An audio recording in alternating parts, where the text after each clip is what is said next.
Good morning, everyone. I saw this video that is going viral these last few days about someone shooting a gun to a motor rider.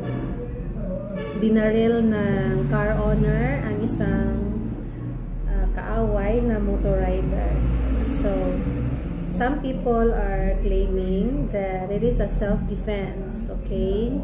So, before I will talk about the legal aspect of self-defense, I just want to say some words to riders and drivers.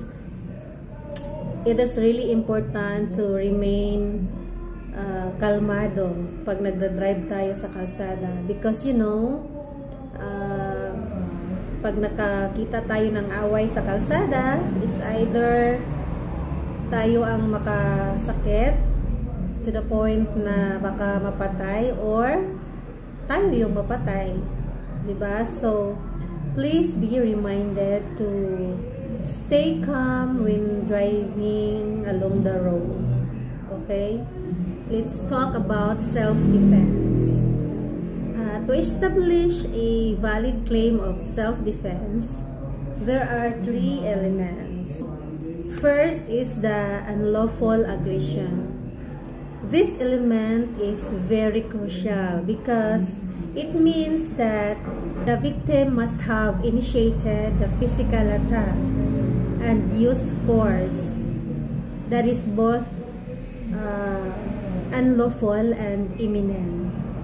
So, ibig sabihin, yung biktima ang unang umatake doon sa nag-claim ng self-defense.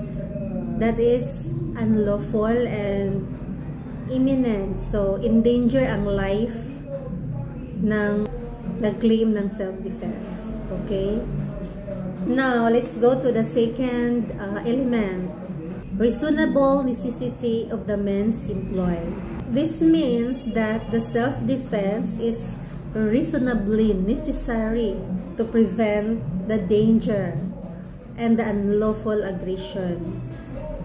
Meaning, yung ginawa niyang pag-atake is reasonable or proportionate to the threat. Okay? So, ang pamamaril ba is proportionate doon sa pambubugbog na nangyari? So, yun yung isang tanong to be able to claim a self-defense. So, the third element is lack of sufficient provocation. This means that the accused must not have provoked the victim to the point of triggering unlawful aggression. So, meaning, dapat wala siyang ginagawang pagpuprovoke kaya na-trigger yung victim. So, okay, dapat hindi siyang yung nangungunang umatake para ma-trigger yung galit ng biktima. So, these are the three elements to be able to establish a valid self-defense. Okay? So, yung nangyari sa road rage ng Antipolo, if the accused would claim self-defense of what happened, so he has to prove these three elements na nangyari. Kasi, for us viewers of the video, hindi naman din natin alam ang nangyayari, the whole story of what happened. So, yeah. So, once again, I would like to remind everyone na manatiling kalmado kapag nagda-drive sa kalsada. And think about your families, your loved ones. So, iwasan natin ang mga ganong eksena sa kalsada. Kasi ating mga inosenteng takot yun sa kalsada, possible na madadamay. So, okay?